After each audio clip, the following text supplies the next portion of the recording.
Bien, bonjour mes petits conquistadors perdus du Soudan Nord. J'espère que vous allez bien et je vais très bien et je suis présent pour vous offrir mes analyses et prédictions complètes pour la carte de l'UFC 266 Volkanovski contre Ortega. Puis mon Dieu que c'est juste le fun d'avoir une bonne carte de l'UFC qui s'en vient. Il me semble que on est maltraité un peu dans les dernières semaines. Soit que les cartes sont vraiment random, soit qu'elles sont juste pas bonnes, soit qu'il n'y a pas un bon main event, mais qu'il y a une coupe de noms qui nous intéresse, comme le cas de la semaine passée. Mais c'est tous des match-ups peu compétitifs, mettons, pour les gens comme Arman Tsarukyan. C'est les noms qui nous intéressaient, cette carte-là. C'était pas des bons match-ups. Bref. Tout ça pour dire, on a finalement une belle carte, un pay-per-view, 2 title fights, le retour de Nick Diaz, des bons combats partout, même sur les prelims. Je suis vraiment très excité pour cette carte-là. Je vous offre mes analyses et prédictions complètes pour tous les combats, incluant le combat principal de la soirée. Et c'est le fun quand tu as une carte qui est bonne, qui est stack, mais c'est aussi le fun quand tu as une carte que le meilleur combat de la soirée, c'est clairement le main event. Et puis, c'est ça qui arrive avec cette carte-là. Alexander Volkanovski, Brian Ortega, ensemble, dans le main event, dans un combat qui va absolument être incroyable, peu importe comment ça va. Je pense qu'il n'y a aucune chance que ça aille pas bien. Maintenant, ce combat-là me fait un peu... Il y a 4 manières que la façon logique dont ce combat-là se déroule n'arrive pas. Puis je vais vous les expliquer, mais en commençant, je vais commencer par la façon logique dont ce combat-là se déroule. Et c'est basically qu'Alexander Volkanovski a réussi à outstriker Brian Ortega pour la victoire par décision. Parce que, oui, Ortega est plus grand que Volkanovski. Alexander Volkanovski, étrangement, n'est que 5 pieds 6 et vraiment minuscule en termes de grandeur pour la division, mais va avoir plus de reach que Brian Ortega. Expliquez-moi pas comment ça arrive, ça, physiquement, mais le gars le plus petit ici, puis notamment le plus petit de 2-3 pouces, va avoir plus de reach que Brian Ortega.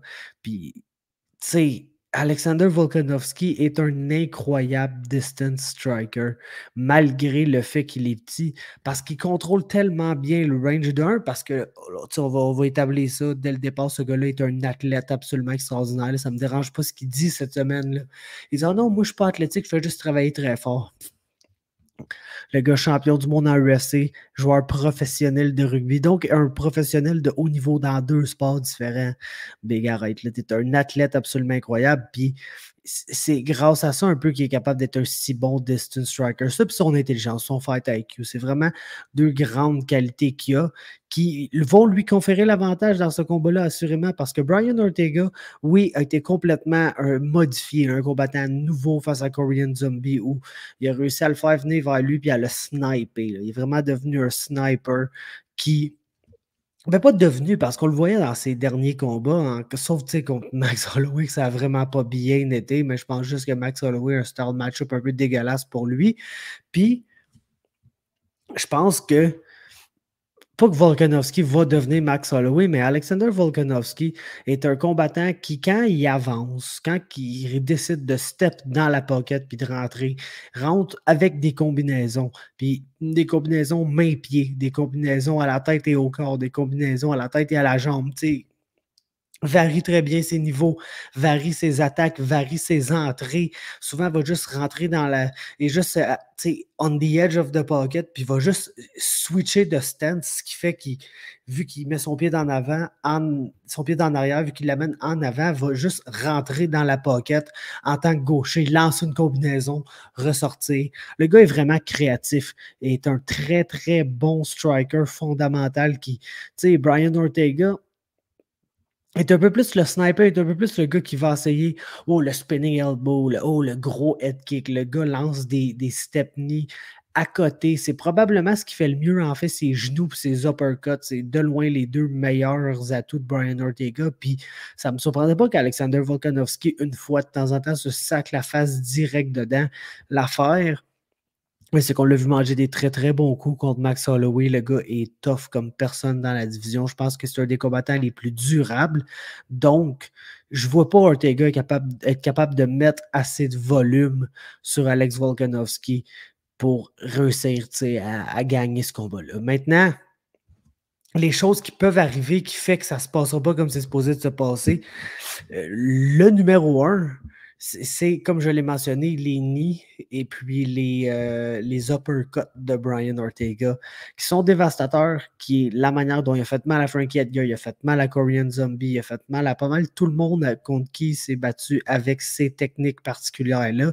Et puis, la grandeur ici, parlons pas du reach, parlons de la grandeur, va faire que Alexander Volkanovski, quand il va stepper dans la pocket, mettons qu'il essaie de lancer une grosse droite ou une grosse gauche, tout dépendamment dans laquelle stance il est, parce que le gars se bat vraiment beaucoup dans les deux stances, tout comme Brian Ortega d'ailleurs, mais le fait que Volkanovski est plus petit va courir la chance de sacrer la tête directement dans un de ces coups de genoux-là ou dans un de ces gros uppercuts-là. Et puis, comme j'ai dit, il est excessivement durable. Je le verrais mal se faire finir par ça, mais c'est quand même quelque chose qu'il faut noter. Puis l'autre affaire, ben écoute, c'est le Jiu-Jitsu de Brian Ortega là, qui est absolument incroyable. Puis oui, son striking s'est tellement amélioré que c'est plus quelque chose de quoi on parle parce que Brian Ortega n'est pas un bon lutteur anyway. Fait qu'il n'est pas quelqu'un qui va essayer de lander des takedowns vraiment pour aller travailler son Jiu-Jitsu. Il n'est même pas nécessairement un bon top control grappler, mais sa garde est probablement la plus redoutable dans tout l'UFC. À un point que tu t'essayes pas. Genre, littéralement, si tu peux ne juste pas grapple avec Brian Ortega, c'est la meilleure chose que tu peux faire parce que dès que ce gars-là te touche, que ça soit au sol ou debout, peu importe dans la position que tu es, il peut essayer des triangles, des guillotines, des armbars, le gars est complètement lethal. Puis son style de jiu-jitsu en est pas un de position. Tu comprends? C'est vraiment un gars qui est un finisher, qui est un opportuniste né, puis qui, la moindre ouverture au sol que tu vas y laisser, il est capable de convertir ça en soumission. Donc, ça va toujours être un X-Factor dans n'importe quel combat de Brian Ortega, mais la raison pourquoi je peux pas pick Ortega ici, c'est qu'Alex Volkanovski, de un, si tu parles de la lutte entre les deux, c'est pas le même niveau. Volkanovski est un excellent lutteur à cause de son background en rugby. Le gars est habitué là, de plaquer des gens puis de les amener au sol, littéralement. Puis il fait très bien ça en MMA. Il réussit quand même bien à camoufler ses takedowns avec ses strikes en plus. Mais surtout, Alex Volkanovski a un très bon fight IQ, ce qui fait qu'il sait que tu ne peux pas grapple avec Brian Ortega, ce qui fait que je pense qu'il va vraiment limiter ses options de grappling au maximum. Le un combattant très intelligent va juste décider que c'est un stand-up fight puis qu'il faut qu'il gagne le stand-up fight pour gagner le combat parce que je pense juste que c'est trop dangereux de s'installer sur le top de Brian Ortega et d'essayer de gagner du ground and pound et des choses comme ça contre lui. Ça serait vraiment pas un bon game plan. Ceci étant dit, la seule affaire que je veux rajouter par rapport à ça, c'est le clinch. C'est là que ça va être le plus dangereux parce que Brian Ortega, on l'a vu juste sauter dans des guillotines, dans le clinch. C'est quelqu'un qui, debout, s'il est capable de wrap sa main alentour de ta tête, va essayer quelque chose. Et puis le fait qu'il est plus grand que les 2 pouces sur Alex Volkanovski, ça fait que si les deux clinch, c'est beaucoup plus facile pour le plus grand des deux d'essayer de déglater en dessous de son bras puis de partir avec une guillotine. Donc, quelque chose à surveiller ici pour Volkanovski. Je pense que son fight IQ est suffisant pour qu'il ne se mette pas dans ces positions-là. C'est pourquoi je vais avec Volkanovski par décision ici, mais 25 minutes contre un finisher opportuniste contre Brian Ortega, chaque minute de ce combat-là va être absolument fascinante. Ce qui ne sera pas le cas du co-main event. Puis, tu sais, je suis vraiment content pour Lauren Murphy. Là. Je trouve qu'elle a vraiment une belle histoire. Elle avait un fils, il avait 8 ans, décidé d'aller le porter au Jiu-Jitsu parce qu'elle voulait qu'il fasse des arts martiaux. Puis elle a dit, hey, pour l'encourager, il va faire la classe d'enfant, puis moi, je vais faire la classe d'adulte. Finalement, son gars, il n'a pas aimé ça pantoute, mais elle, oui, elle s'est mise à faire du Jiu. En dedans d'un an, un an et demi, elle a fait un combat professionnel de MMA, puis finalement, elle a décidé justement de s'entraîner là-dedans. Puis Tu sais, elle n'est pas athlétique, elle n'a pas grand-chose pour elle, Lauren Murphy, mais elle est tough, puis elle est résiliente, puis elle va de l'avant, puis elle l'essaye, même si elle ne sait pas si elle va être capable, elle n'arrête jamais d'essayer, puis ça fait qu'elle outwork ses adversaires, puis qu'elle a, tu sais, autant impossible que tu peux penser que ce soit réussi. Elle s'en venait dans ce combat-là avec une séquence de 5 victoires consécutives. Elle a battu des filles comme Andrea Roxanne Modafferi, Jojo Calderwood. Donc, oui, des combats qui ont été serrés, notamment contre Lee et Calderwood, mais c'est la personne dans la division qui mérite le plus un title shot, puis je suis content pour elle qu'elle l'aille. Ceci étant dit, ce combat-là, c'est whenever, wherever, we're meant to be together là, pour Valentina Shevchenko. Elle peut littéralement faire ce qu'elle veut avec, puis la finir de la façon qu'elle veut, au moment qu'elle veut, puis j'ai pas besoin d'analyser ça pour vous. Là. Ces deux filles-là ne devraient pas se battre ensemble. C'est juste que Murphy, c'est elle la number one contender legit dans la division. Puis Valentina, il faut qu'elle continue à péter des filles une fois de temps en temps. Donc, Valentina, si j'ai TKO au troisième round, là, probablement que Lauren Murphy va se puncher dans le clinch, va se faire lancer cul par-dessus tête, va se faire brutaliser au sol par Valentina. Je pense que c'est pas mal ça que je vois dans ce combat-là. Fait que Valentina, TKO, round 3. Ça nous mène au retour de mon combattant préféré de tous les temps, Nick Diaz. Et puis j'ai tellement aucune attente pour ce combat-là, honnêtement. Puis plus que je vois la semaine avancer, moins que j'ai d'attente pour ce combat-là. Le fait qu'il n'a pas l'air aussi en shape qu'il avait l'air sur ses photos. Son vidéo de shadowboxing, oui, je le sais qu'il leur demande de faire ça lentement pour le vidéo d'avant-combat. Il ne vous demande pas à shadowbox de façon impressionnante. C'est jamais ça qui est demandé. Donc, il ne faut pas se fier vraiment là-dessus, mais il a l'air vieux, il n'a pas l'air d'avoir envie d'être là. Il n'a jamais l'air à faire avoir envie d'être là. Nick Diaz, on le sait, il n'aime pas se battre. Je ne sais juste pas pourquoi il fait ça. Il n'a pas l'air de savoir lui-même pourquoi il fait ça. Puis tu sais, ses derniers combats, il ne gagnait pas. Puis son dernier combat contre Anderson Silva, non seulement il n'a pas gagné, on dirait qu'il n'a même pas essayé de gagner. Oui, il s'est couché à terre, c'était complètement hilarant. Mais tu sais, c'est comme...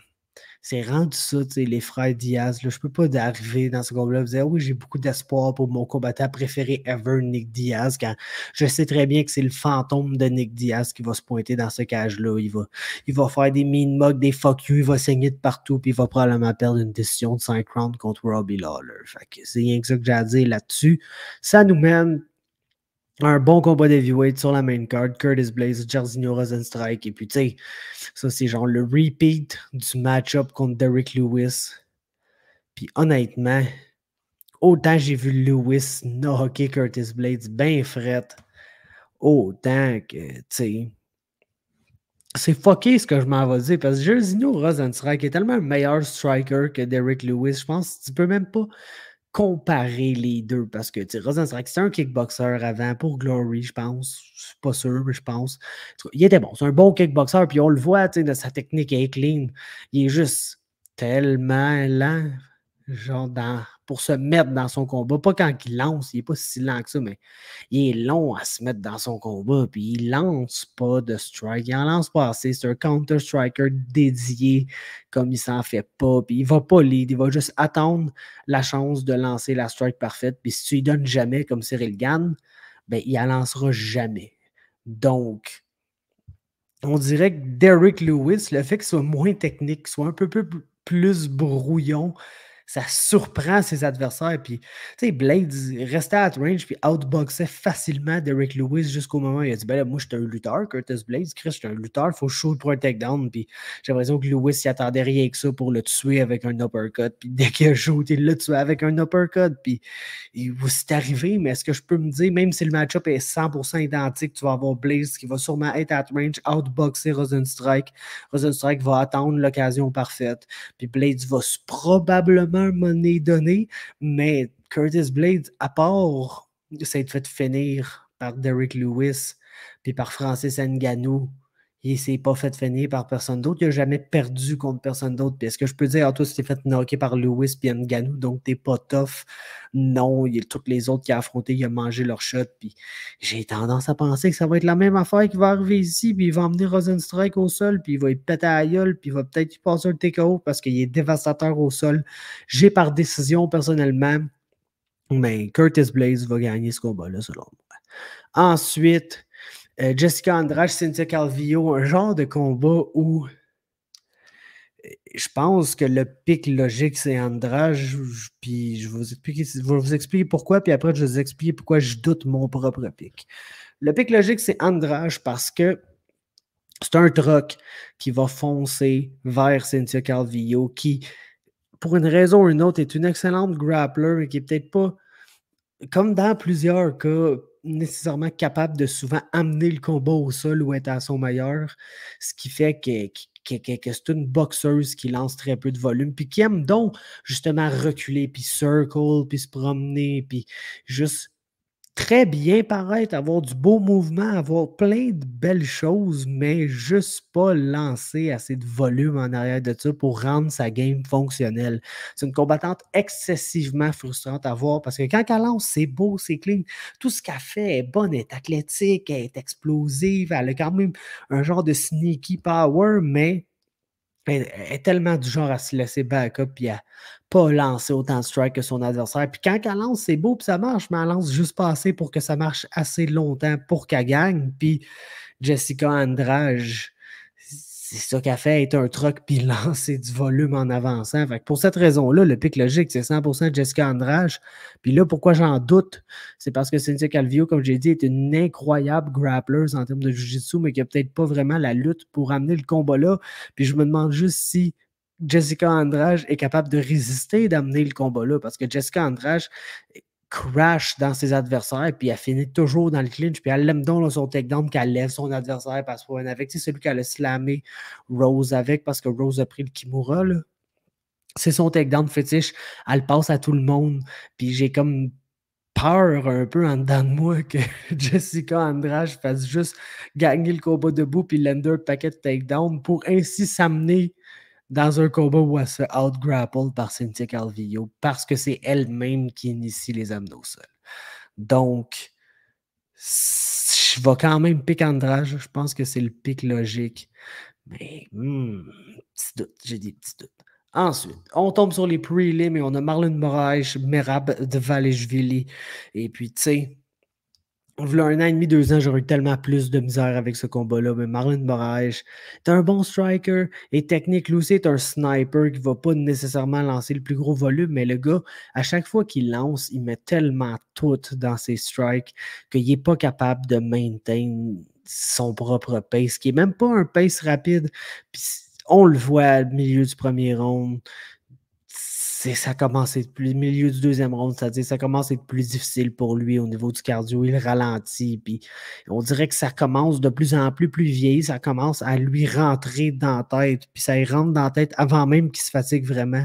C'est comme si vers la fin du premier round, début du deuxième, il commençait déjà à dire « Oh fuck! » Je le sens que je vais gasser out, là, ça arrive à toutes les fois, puis ça va encore m'arriver, puis là, qu'est-ce que je vais faire, mec, ça m'arrive, ça fait dire qu'il rentre dans sa propre tête avec ça, puis ça fait que sa game a fall apart plus vite, puis tu sais, il pourrait knocker Merab au premier round parce que Merab est un petit peu niaiseux dans la manière qu'il opère. Il est pas mal all offense, zero defense. Mais plus le combat va avancer, Merab, c'est ça sa game. Le cardio, take down son adversaire 44 fois par combat, être incapable de le contrôler puis de rester par-dessus lui, mais de le laisser se relever pour le retake down de nouveau quelques instants plus tard. Puis il commence à avoir une striking game qui est de plus en plus fonctionnelle puis qui peut surprendre ses adversaires parce que tu t'attends tellement à rien que Merab te out-wrestle comme un malade que quand il arrive et il lance une coupe de combinaison, t'es genre « Oh, qu'est-ce que c'est ça? Je m'attendais pas particulièrement à ça. » Donc, tu sais, je pense que c'est un pick assez clair pour Merab ici par décision. Ça nous mène à un combat que, man, autant c'est probablement le deuxième combat le plus excitant sur toute la carte, autant je suis comme triste parce que tabarnouche que peu importe ce qui arrive, ce combat-là ne sera pas ce qu'il aurait pu être. Parce que Dan Hooker Et littéralement, là, il est jeudi soir là, en ce moment quand j'enregistre ça. Puis je sais même pas s'il est parti de chez eux. Puis il a pesé, c'est demain. Puis il y a comme 34 millions d'années d'avion à faire qui se cancellent toutes parce que le 12 heures d'avion qu'il y a à faire, c'est genre le 12 heures de différence entre là-bas et ici. Fait que c'est comme s'il partait à 1 heure de là-bas, il fait 12 heures d'avion, puis il arrive aux États-Unis à l'heure qui était quand il est parti là-bas. Fait que c'est comme si tout le 12 heures qu'il a fait d'avion a été perdu dans un vortex spatio-temporel. Que c'est comme, je pars à midi de la Nouvelle-Zélande le jeudi, puis j'arrive à midi jeudi aux États-Unis. 12 heures plus tard, mais à la même crise d'heure que je suis, puis le même jour que je suis parti de chez nous. Bref. Puis après ça, il arrive, il faut qu'il cut weight, fasse le poids. D'après moi, il y en a un des deux qui va manquer le poids, sinon les deux qui vont manquer le poids, parce que c'est la même crise de scénario avec Merab qui a eu de la misère avec son visa, lui avec, puis qui s'est retrouvé justement encore en Allemagne à essayer d'avoir son visa mardi, mercredi de cette semaine, littéralement. Donc les deux vont arriver dernière minute pour la peser. Il faudra qu'il cut weight dans un aéroport, vont être jet lag que le 5 calice. Fait que honnêtement, je pense pas que ce combat-là va être ce que ça pourrait être. Puis je piquais tellement Nasrat toute la semaine à cause justement des problèmes de Hooker. Puis je me disais, hey, Nasrat, il n'y a pas eu ces problèmes-là. Hooker va arriver dernière seconde, essayer de faire le poids. Hey, oublie ça, tu sais. Déjà que c'est un combattant qui peut commencer le combat un peu cold, puis Nasrat, tu sais qu'il commence ça en saint malade mental. Puis Dan Hooker, on l'a vu contre Chandler, être plus fragile au premier round, bien que c'est comme la première fois de sa carrière, basically, que ça arrivait. Fait que là, j'étais là, ben, Nasrat all the way, mais là, la même crise d'affaires arrive à Nasrat, donc j'ai tendance à me dire que ça égalise les affaires, fait que je commence à me rappeler, je commence à revenir à mon analyse de si le match-up avait été dans des circonstances normales, puis mon analyse, c'est que Nasrat... oui, il va lancer beaucoup, mais Dan Hooker est généralement pas un mauvais defensive fighter. Il est un très bon counter fighter, un striker très avancé. Puis, il a déjà affronté des gars aussi forts, aussi rapides, puis aussi tough que Nasrat Akparas. Nasrat Akparas n'a jamais affronté quelqu'un de la trempe de Dan Hooker. Donc, ça va être Hooker par décision, mon pick ici.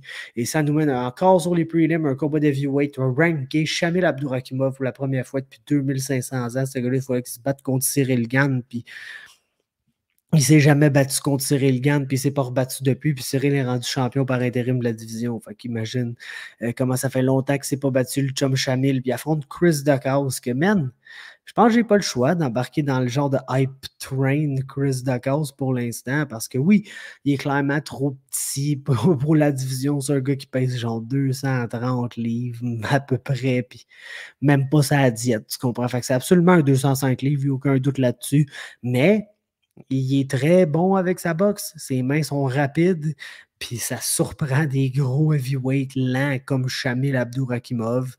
Et puis je pense que ça ressemble à un genre de combat que Dakar pourrait gagner par TKO au premier round, ça ici, fait que ça va être ça mon pick. Ensuite, Roxanne Modafferi face à Tayla Santos, et puis tu sais, c'est rendu ça le read des combats de Roxanne Modafferi. C'est à quel point la différence athlétique entre elle et son adversaire va être significative. Puis on l'a vu, quand elle affronte une super athlète qui n'a pas vraiment de skills comme Maycee Barber, elle est quand même capable de gagner.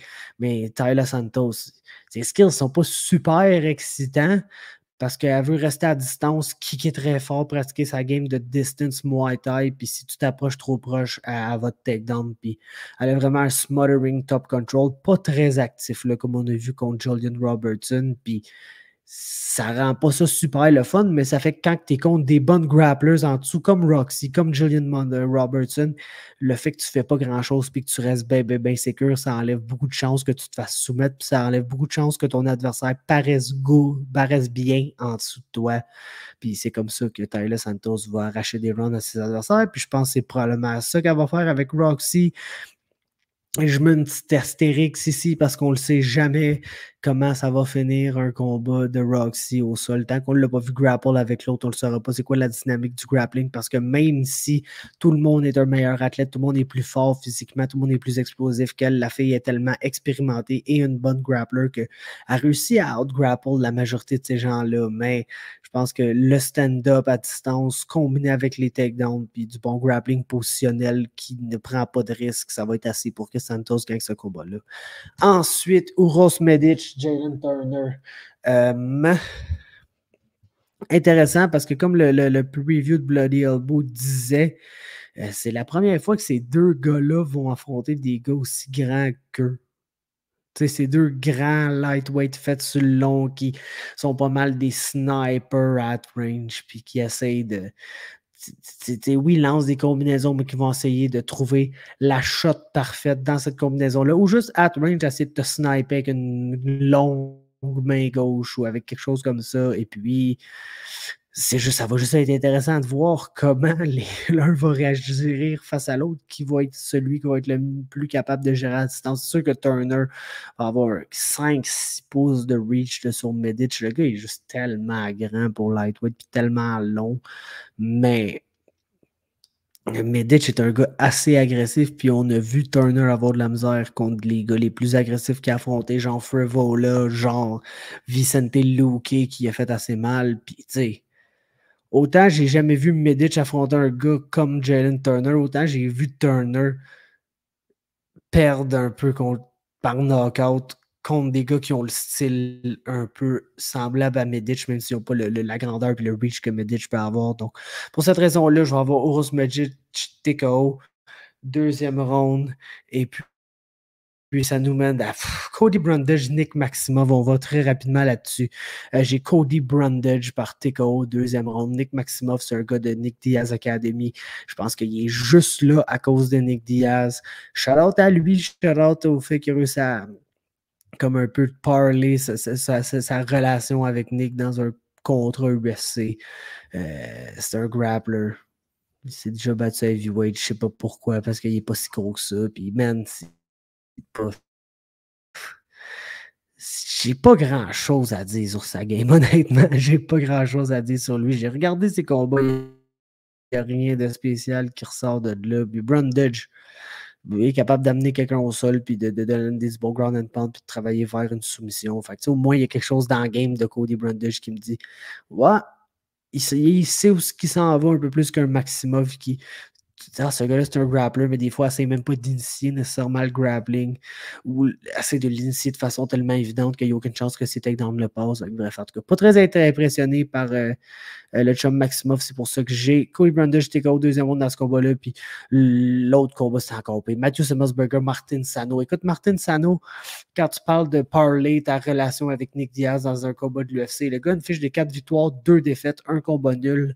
Dans ses 3 derniers combats, a justement 2 défaites et 1 combat nul. Il a commencé sa carrière 4-0 contre genre des gens qui n'existent pas vraiment. S'est battu au World Series of Fighting. Il a perdu, s'est battu à Bellator. Il a eu 1 défaite puis 1 combat nul.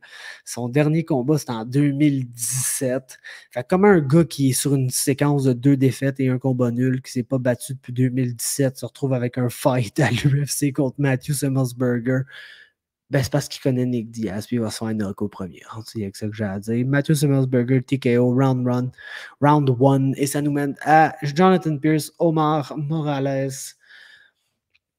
Bon petit combat, Jonathan Pierce, qui va être le plus agressif, le plus, mettons, brawler des deux face à Omar Morales, qu'on a vu qui est quand même un très bon back foot, striker, stratégique, qui place bien ses shots, puis tu sais, j'ai pas vu. Man, Jonathan Pierce s'est fait spark par Joe Lozon. C'est rien que ça que j'ai à dire pour vrai. Puis il a fait un bon fight contre Kai Kamaka. Puis oui, il y a eu des bons moments au sol à le contrôler. J'ai l'impression que c'est peut-être Kai Kamaka qui a essayé de lutter avec puis s'est retrouvé en dessous pour la majorité de ces fois-là. Fait que je sais pas quoi mettre. C'est un combat défensif plus intelligent, puis pour cette raison-là, va réussir à outstriker principalement Jonathan Pierce. Pour cette raison-là, je l'ai par décision dans ce combat-là. Ça conclut mes analyses et prédictions complètes pour la carte de l'UFC 266. Laissez-moi un like si vous avez apprécié. Laissez-moi un commentaire pour me faire part de vos prédictions. Qu'est-ce que vous pensez du main event, du co-main event, du retour de Nick Diaz, de n'importe quel autre combat sur la carte? Je veux savoir vos opinions dans les commentaires. Abonnez-vous à MMA Talk sur Facebook, Twitter, YouTube, Instagram, toute la patente. Vous savez comment ça marche. Je m'en vais de site. Bon combat samedi. On se parle plus tard.